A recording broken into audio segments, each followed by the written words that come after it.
भैया सुनिए,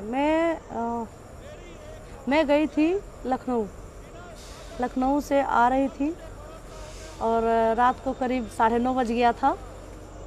मुझे कुछ समझ में नहीं आ रहा था, मेरी तबीयत भी ख़राब सी लग रही थी, ऐसा लग रहा है कि मैं प्यास सी लगी है, मतलब दिक्कत महसूस हो रही थी, चक्कर से आ रहे थे, इसलिए हमें कुछ सूझा नहीं। हमने अध्यक्ष जी के पास कॉल किया और अध्यक्ष जी के पास हमने कॉल किया। अध्यक्ष जी से हमने कहा कि अध्यक्ष जी हमारी तबीयत ख़राब लग रही है, हम यहाँ स्टेशन पे फंसे पड़े हुए हैं, हमको प्लीज़ या तो कहीं रुकने का थोड़ी देर रुकने का समय दे दीजिए और या तो हमें हमारे घर भिजवा दीजिए।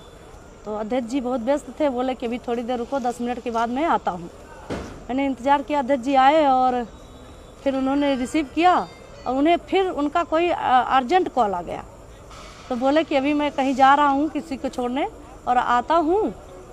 फिर अध्यक्ष जी हमको लेके गए कार्यालय पे, बोले कि तुम यहाँ थोड़ी देर ठहरो और मैं अभी आता हूँ।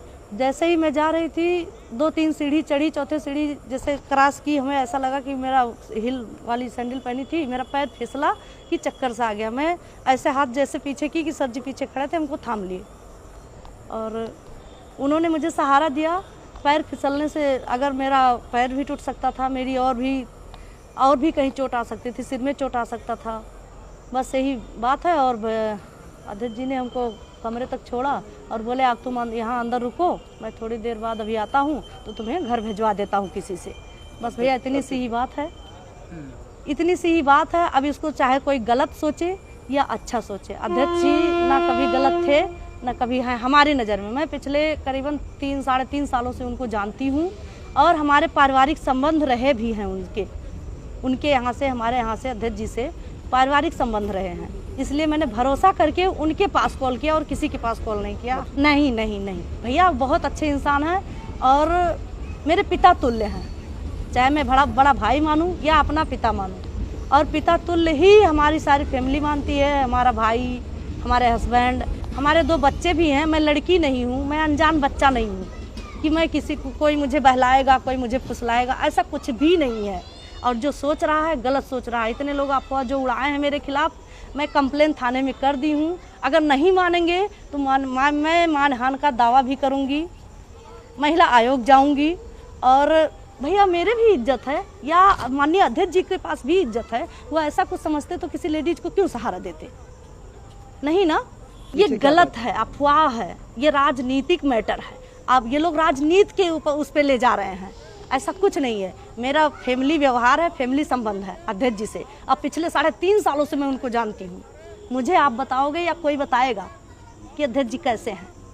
एक लोग का फ़ोन आया था कि बहन आपके साथ क्या हुआ है, कैसे हुआ है, बताइए, हम आपका साथ देंगे। हमने कहा आप साथ देने वाले होते कौन हो जी? कुछ लोग फ़ोन कर रहे हैं, 1-2 लोग कह रहे हैं डरना मत, घबराना मत बहन, ऐसा मत होना। हमने कहा क्यों डरूंगी, क्यों घबराऊंगी? मैं बच्ची हूँ, मैं 2 बच्चे की माँ हूँ, मैं क्यों डरूंगी? मैं कार्यकर्ता हूँ, ऐसी कोई घटना नहीं है।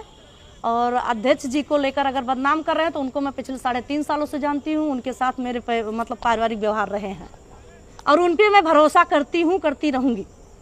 अमर किशोर बम जी हैं माननीय जिलाध्यक्ष जी, उसमें देखा कि उनको लोग परेशान कर रहे हैं, उनको राजनीतिक तौर से बात कर रहे हैं, उनको लोग गलत साबित करना चाह रहे हैं। उन लोगों के देखने का नज़रिया है ना, लेकिन वो लोग गलत नज़र से देख रहे हैं। ये हमारी भी इज्जत जा रही है, माननीय अध्यक्ष जी की भी इज्जत जा रही है। नहीं, कोई सच्चाई नहीं, बिल्कुल नहीं। मैं स्टाम्प पे लिख दूं या जहाँ कहिए वहाँ कह दूं, ऐसी कोई बात नहीं। ना अध्यक्ष जी ऐसे थे मेरे नज़र में, ना है ना रहेंगे। तो ये तो कोई भी कर सकता है, पति भी कर सकता है, भाई भी कर सकता है, बाप भी कर सकता है, कोई भी कर सकता है। ऐसा कोई भी साथ दे सकता है, कोई भी थाम सकता है। मेरा सर फट जाता भैया, मैं बीमार हो, मतलब कुछ तो मेरी तबीयत ठीक नहीं थी, लेकिन अगर मेरा सर फट जाता, मेरे बच्चों का कौन होता? मेरी 2 बेटियां हैं, एक 8 महीने की है, एक पिछले 6 साल की है। बताइए, अब आप जवाब दीजिए।